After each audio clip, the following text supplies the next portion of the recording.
This was not true with the Soviet Union.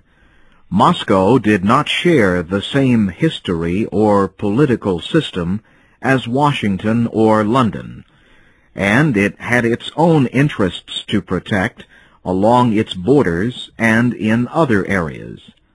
Relations between the Soviet Union and the Western Allies were mixed.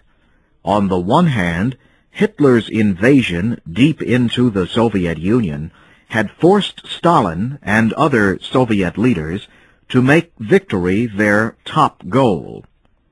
On the other hand, shadows of future problems already could be seen.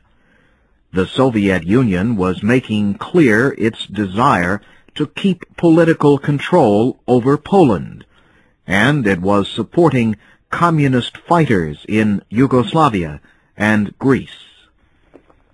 These differences were not discussed much as the foreign ministers of the three nations gathered in Moscow in 1943. Instead, the ministers reached several general agreements, including a plan to establish a new organization called the United Nations. Finally, Roosevelt, Churchill, and Stalin met together for the first time. They met in Tehran in late 1943, mainly to discuss the military situation.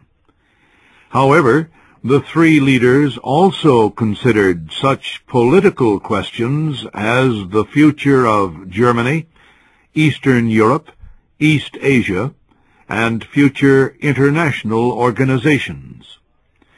Later, the Allies made further plans for the new United Nations organization.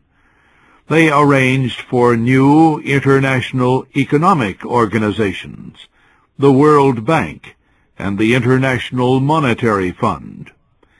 And the Allies agreed to divide Germany into different parts after the war for a temporary period.